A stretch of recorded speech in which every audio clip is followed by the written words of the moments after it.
भूर्भुवः स्वः तत्सवितुर्वरेण्यं भर्गो देवस्य धीमहि धियो यो नः प्रचोदयात्। मित्रों, मैं रामोद पांडे शास्त्री आज कुमारी वैष्णवी चैनल से आप लोगों के समक्ष इस नवरात्रि के द्वितीय दिन देवी भागवत महापुराण अष्टम स्कंद का अंतिमों अध्याय 24वां अध्याय प्रस्तुत करने जा रहा हूँ।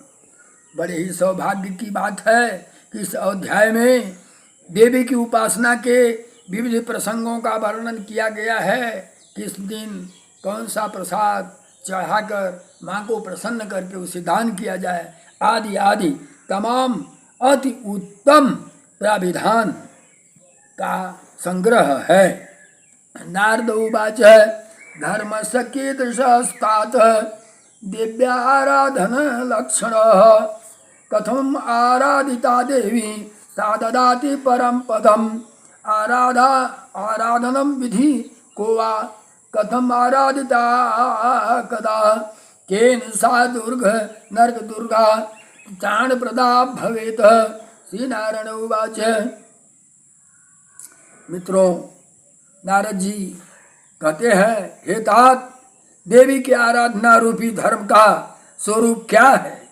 किस प्रकार से उपासना करने पर वे देवी परम पद प्रदान करती है? उनकी आराधना की विधि क्या है? कैसे, कब और किस स्तोत्र से आराधना करने पर वे भगवती दुर्गा कष्टप्रद नरक रूपी दुर्ग से उद्धार करके त्राणदायिनी होती है? नारायण उवाच। भगवान बोलते हैं, नारायण जी, देवर्षे शृणुचितै एकाग्रेण ते विदुषाम्बरः यथा प्रसीदते देवी धर्मा आराधनतः स्वयं स्वधर्मो यादृशो प्रोक्तस्तं च मे शृणु नारदः। अनादिभिः संसारे देवी संपूजिता स्वयं परिपालयेत घोर संकटादिषु सा पुनः सा देवी पूज्यते लोकैः यथावत् विधं शृणु। प्रतिपत्ति आदाय देवीं आजेन पूजेत घृतं दद्यात् ब्राह्मणाय रोगहीनो भवेत् सदा। द्वितीयायां शर्करा पूजेत जगदम्बिकां शर्करा प्रदद्ये विप्रे दीर्घायुजायते नरः। तृतीया दिवसे देव्यै दुग्धं पूजन कर्मणेः क्षीरं दत्त्वा द्विजाग्राहाय सर्वदुःखादिको भवेत्। चतुर्थम्यां पूजने अयूपा देवा देव्यै द्विजाय च अपूपा एवं दातव्या न विघ्नैः अभिभूयते। हे विद्युधर देवर्षि नारद, जिस प्रकार धर्म पूर्वक आराधना करने से देवी स्वयं प्रसन्न हो जाती है, उसे अब आप एकाग्रचित्त होकर के मुझसे सुनिए। हे नारद, जैसा स्वधर्म का स्वरूप बताया गया है उसे भी मुझसे सुनिएगा। हे मुने, इस अनादि संसार में सम्यक रूप से पूजित होने पर वे देवी घोर संकटों में स्वयं रक्षा करती हैं। वे भगवती जिस प्रकार लोक में पूजी जाती हैं वह विधि सुनिए। शुक्ल पक्ष की प्रतिपदा तिथि में घृत से देवी की पूजा करनी चाहिए और ब्राह्मण को घृत का दान करना चाहिए। ऐसा करने वाला सदा निरोग रहता है। अर्थात निरोगित रहने के लिए शुक्ल पक्ष की प्रथम प्रतिपदा को घृत से माँ का पूजन करके उस घृत को दान करना चाहिए। द्वितीय तिथि को शर्करा से जगदम्बा का पूजन करना चाहिए और विप्र को शर्करा का ही दान करना चाहिए। ऐसा करने वाला मनुष्य दीर्घजीवी होता है। तृतीया तिथि को भगवती के पूजन में उन्हें दुग्ध अर्पण करना चाहिए और श्रेष्ठ ब्राह्मण को दुग्ध का दान करना चाहिए। ऐसा करने से मनुष्य सभी प्रकार के दुखों से मुक्त हो जाता है। चतुर्थी के दिन पुआ अर्पण करके देवी का पूजन करना चाहिए और ब्राह्मण को पुआ ही दान करना चाहिए। ऐसा करने से मनुष्य विघ्न बाधाओं से आक्रांत नहीं होता है। पंचम्याम कदली जातम फलम दिव्य निवेदित तदेव ब्राह्मणे देयम मेधावन पुरुषो भवेत। षष्ठी तिथो मधु प्रोक्ता देवी पूजन कर्मणि ब्राह्मणाय च दातव्यम मधु कांतिर्यतो भवेत। सप्तम्यां गुण नैवेद्यम दिव्य दत्वा द्विजाय च गुणम दत्वा शोकहीनो जायते द्विजसत्तमः।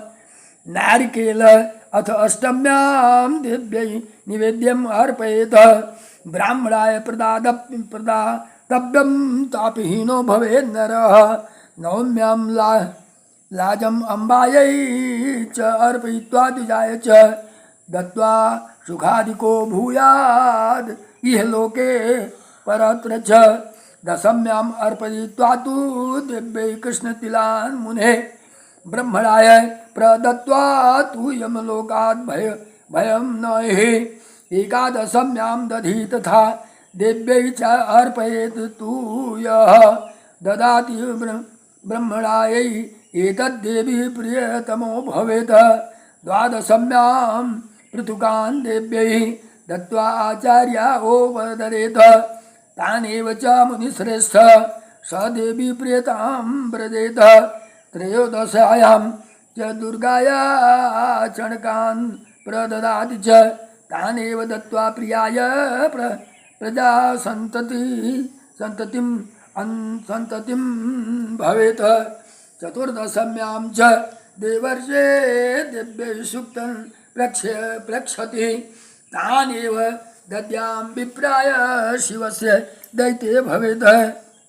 पायसं पूर्णिं तिथ्याम् अर्पणैव प्रयक्षति ददाति च द्विजाग्रहाय पितॄन् अनुद्धरेत् खिलान्।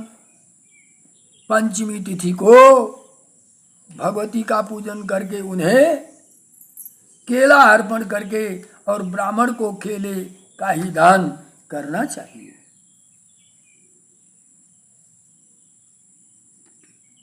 मित्रों, प्रतिपदा के दिन घी और द्वितीया के दिन शर्करा और तृतीया के दिन दुग्ध का अर्पण और चतुर्थी को पुआ का अर्पण करने के बाद भागवत पुराण का कथन है कि पंचमी को निश्चित रूप से केले से पूजा करना चाहिए और ब्राह्मण को केले का ही दान करना चाहिए। षष्ठी तिथि को भगवती के पूजन में मधु को प्रधान बताया गया है, ब्राह्मण को मधु ही देना चाहिए। ऐसा करने से मनुष्य दिव्य कांति वाला हो जाता है। हे मुनि श्रेष्ठ, सप्तमी तिथि को भगवती को गुड़ का नैवेद्य अर्पण करके ब्राह्मण को गुड़ दान करने से मनुष्य सभी प्रकार के शोकों से मुक्त हो जाता है। अष्टमी को भगवती को नारियल का नैवेद्य अर्पित करना चाहिए और ब्राह्मण को भी नारियल का दान करना चाहिए। ऐसा करने वाला मनुष्य सभी संतापों से रहित हो जाता है। नवमी के दिन भगवती को लावा अर्पण करने के बाद ब्राह्मण को भी लावा का दान करने से मनुष्य इस लोक में तथा परलोक में परम सुखी रहता है। हे मुने, दसवीं तिथि को भगवती को काले तिल अर्पित करने और ब्राह्मण को उसी तिल का दान करने से मनुष्य यमलोक का भय नहीं रह जाता। जो मनुष्य एकादशी तिथि को भगवती को दधि अर्पित करता है और ब्राह्मण को भी दधि प्रदान करता है, वह देवी का परम प्रिय हो जाता है। हे मुनि श्रेष्ठ, जो द्वादशी के दिन भगवती को चिवड़े का भोग लगाकर आचार्य को भी चिवड़े का दान करता है, वह भगवती का प्रिय पात्र बन जाता है। जो त्रयोदशी को भगवती को चना अर्पित करता है और ब्राह्मण को चने का दान करता है, वह प्रजाओं तथा संतानों से सदा संपन्न रहता है। हे देवर्षे, जो मनुष्य चतुर्दशी के दिन भगवती को सत्तू अर्पण करता है और ब्राह्मण को भी सत्तू प्रदान करता है, वो भगवान शंकर का प्रिय हो जाता है।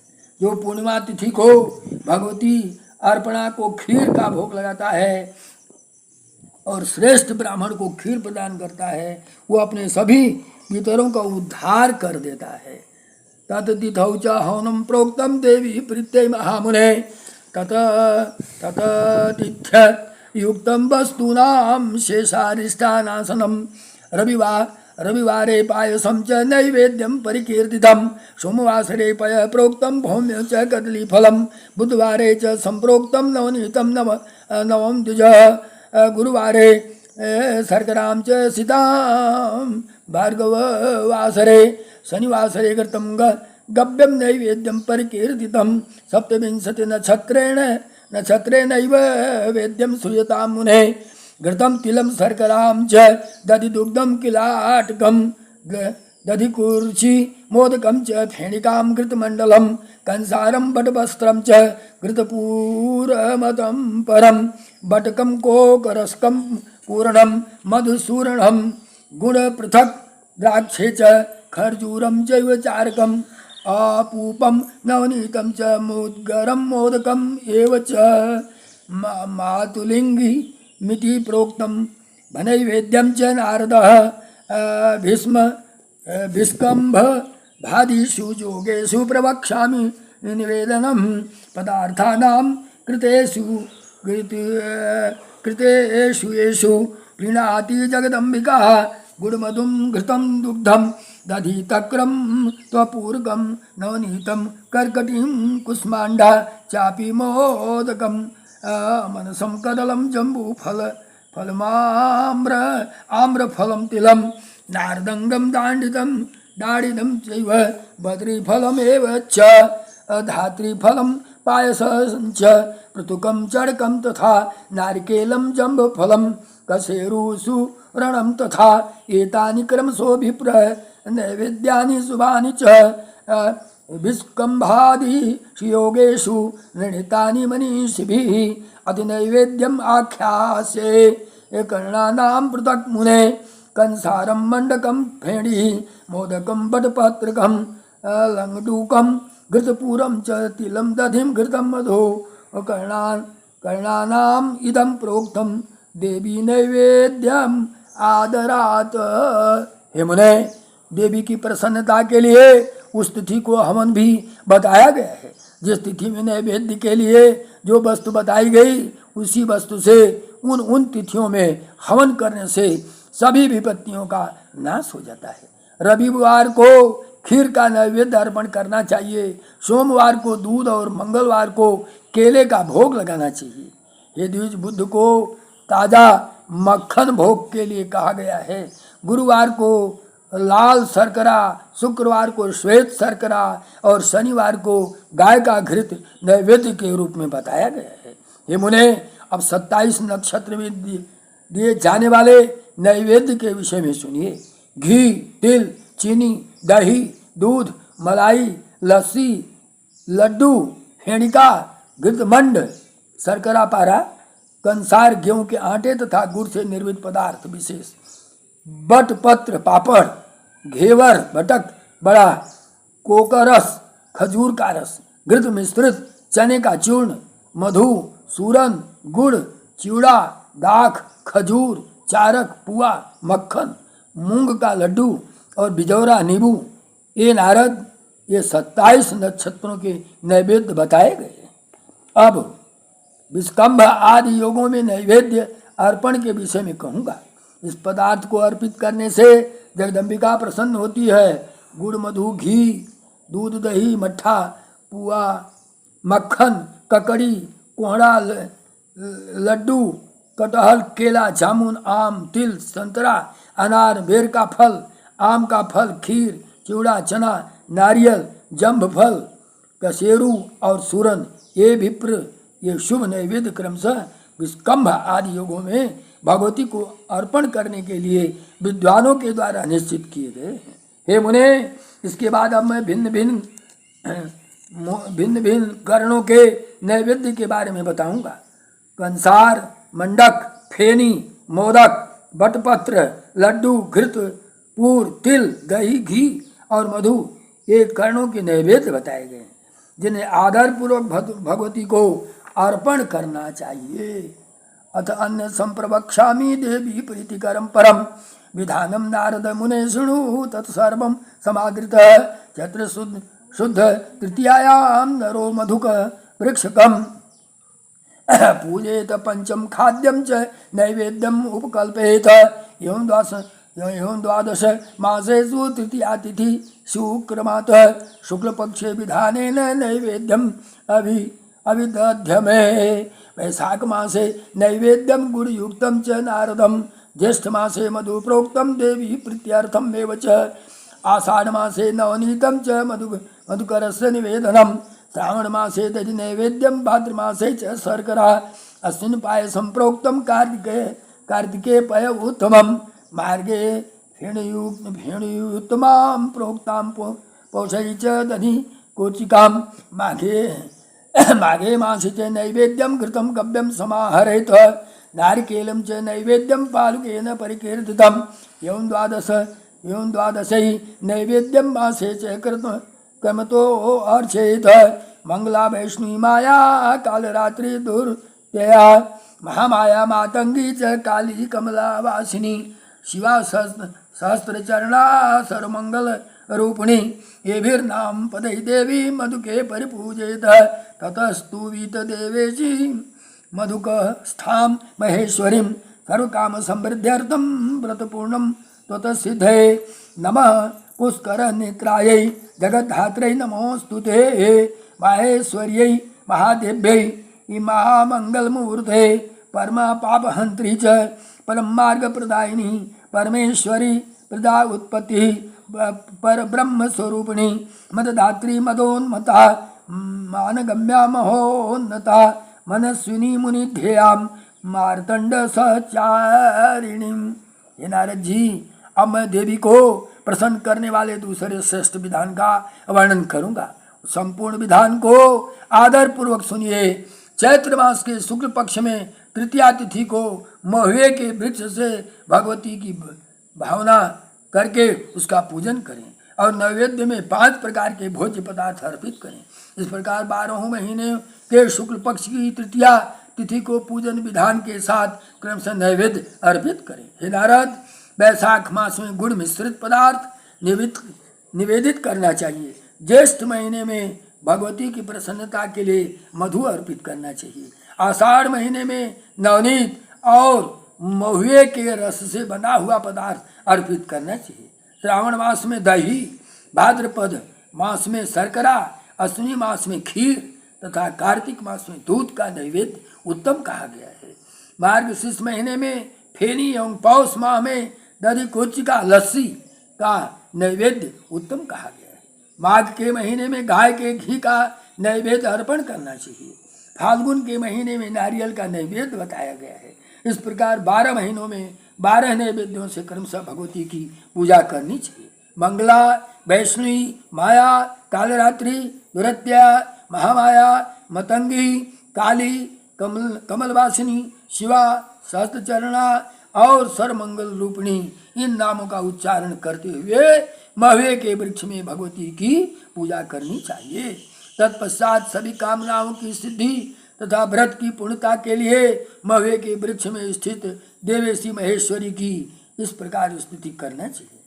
कमल के समान नेत्रों वाली आप जगद्धात्री को नमस्कार है। आप महामंगल मूर्ति स्वरूपा महेश्वरी महादेवी को नमस्कार है। हे देवी, परमा पापहंत्री, परमार्ग प्रदायिनी, परमेश्वरी, प्रजोत्पत्ति, पर ब्रह्म स्वरूपिणी, मददात्री, मदोन्मता, मानगम्य, महोन्नता, मनस्विनी, मुनिध्येया, मार्तंड सहचारिणी, ये आपके नाम हैं।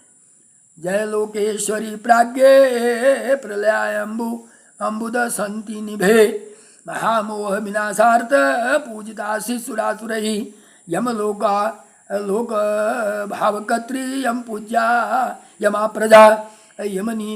यम निग्रह रूपा च यजनीये नमो नमः। स्वभावा सर्वेषु सर्व संग विवर्जिता। संग नाशकरी काम्य रूपा कारुण्य विग्रह। कलंकालंकुरा कामाक्षी मीनाक्षी मर्म भेदिनी। माधुर्यम रूपशीला च मधुर स्वर पूजिता। महामंत्रवती मंत्रगम्या मंत्र प्रियंकरी। मनुष्यामान समगमा स्वगमा यमन मथारी प्रियंकरी अस्वस्थ अवट निम्बा निम्बा मृग कपित बदरी गते परसार्कम कर्दरीरा दीक्षी वृक्ष स्वरूपिणी दुग्ध बल्ली निवासाहे दयनीये दयाधिके दाक्षिण्य करुणा रूपे जय सर्व बल्लभे एवंस्तवेन देवेशी पूजान्ते स्तुविहितताम् व्रतस्य सकलं पुण्यं लभते सर्वदानरः नित्यं च पठेत स्तोत्रं देवी प्रीतिकरं नरः आदिव्याधि भयं नास्ति रिपुभीतिर्न तस्य ही अर्थार्थी चार्थम प्राप्नोति धर्मार्थी धर्माप्नुयात् कामान वाप्नुयात् कामी मोक्षार्थी मोक्षम आपनुयात् ब्राह्मणो वेद संपन्नो विजयी क्षत्रियो भवेत् वैश्य च धन धान्याढ्यो भवेत् क्षुद्र सुखादिकं स्तोत्रम् एतद् वदकाले च य पठेत् प्रत्यो नरः पितॄणाम् अक्षया तृप्ति जायते कल्पवर्तिनः। लोकेश्वरी हे प्राज्ञे आपकी जय हो। हे प्रलयकालिनी मेघ के समान प्रतीत होने वाली देवता और दानव महामोह के विनाश के लिए आपकी उपासना करते हैं। आप यमलोक मिटाने वाली यमराज पूज्या यम की अग्रजा और यम निग्रह स्वरूपिणी है। हे परमाराध्य आपको बार बार प्रणाम हो। आप सम स्वभाव सर्वेशी सर्वसंग विवर्जिता संग नाश करी काम्य रूपा कारुण्य विग्रह कंकाल क्रूरा कामाक्षी मीनाक्षी मर्म भेदिनी माधुर्य रूपशीला मधुर स्वर पूजिता महामंत्रवती मंत्रगम्या मंत्र प्रियंकरी मनुष्य मानसगमा और मनमथ अरिप्रियंकरी इन नामों से विख्यात है। पीपल बट नीम आम कैथ एवं बेर में निवास करने वाली आप कटहल मनार करील चामुन आदि क्षीर वृक्ष स्वरूपिणी है।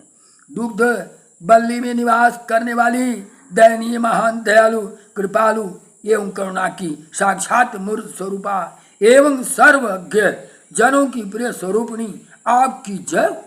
इस प्रकार पूजन के पश्चात इस स्तोत्र से इस देवेश्वरी की स्तुति करनी चाहिए। ऐसा करने वाला मनुष्य व्रत का पूर्ण प्राप्त कर लेता है।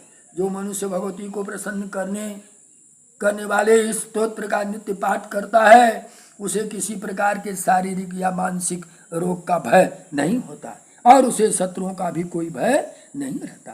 इस स्तोत्र के प्रभाव से अर्थ चाहने वाला अर्थ प्राप्त कर लेता है। धर्म के अभिलाषा को धर्म की प्राप्ति हो जाती है। कामी को काम सुलभ हो जाता है और मोक्ष को इच्छा रखने वाला मोक्ष प्राप्त करता है। इस स्तोत्र के पाठ से ब्राह्मण वेद संपन्न क्षत्रिय विजयी वैश्य धन धान्य से परिपूर्ण शूद्र परम सुखी हो जाता है।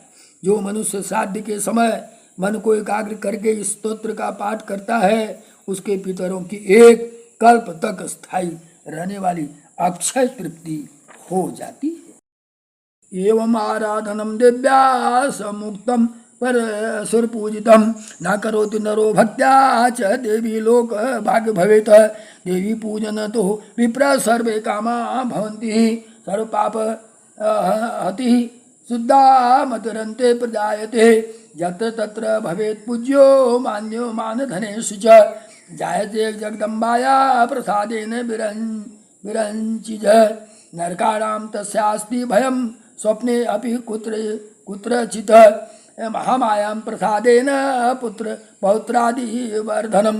देवी भक्तो भवत्येव नात्र कार्यो विचारणः यदि एवं च समाख्याता नरक उद्धार लक्षणम पूजनम ही महादेव्या सर्वमंगल कारकम मधुक पूजनम तदवन वन मासानां कर्मतो मुनः सर्वं समाचरेत् अद्यस्तो पूजनं मधु काह्वयम् न तस्य रोग बाधादि भयम उद्भवते अनघ अथ अन्यादि वक्ष्यामि प्रकृते पंचकं परं नाम्ना रूपेण च उत्पत्त्या जगदानन्ददायकं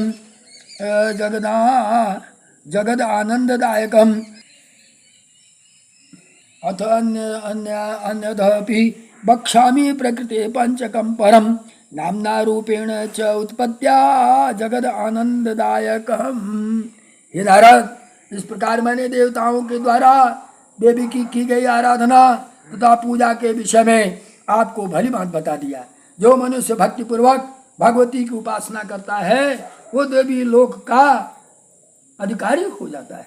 हे विप्र, भगवती के पूजन से मनुष्य की सभी कामनाएं सिद्ध हो जाती हैं और अंत में उसकी वृद्धि सभी पापों से रहित होकर, उसकी बुद्धि सभी पापों से रहित होकर निर्मल हो जाती है।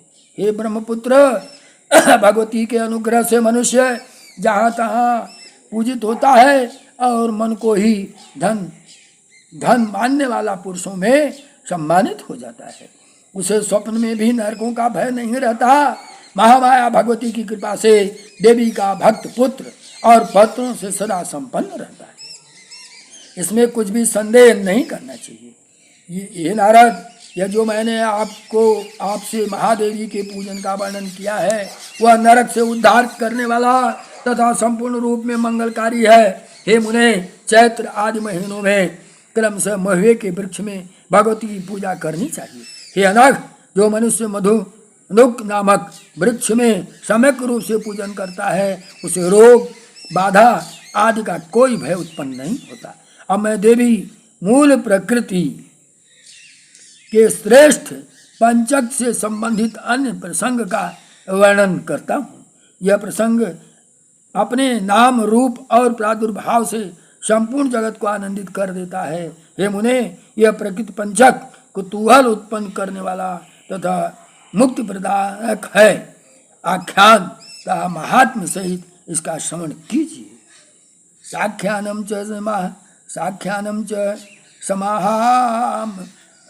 महात्म्य प्रकृते पंचकम मुने कुतूहल करम चैव शृणु मुक्ति विधायकम। श्रीमद्देवी भागवत महापुराणे अष्टम स्कंधायाम अष्टादश सहस्रेण संहितायाम अष्टम स्कंधे देवी पूजन विधि निरूपणम नाम चतुर्थोध्याय। इस प्रकार अष्टम स्कंध का यह 24वां अध्याय पूरा हुआ। अब नवम स्कंद प्रारंभ होगा। जय माँ जगदम्बे, योग माया भगवती की जय, माँ दुर्गा की जय, देवी भागवत पुराण की जय।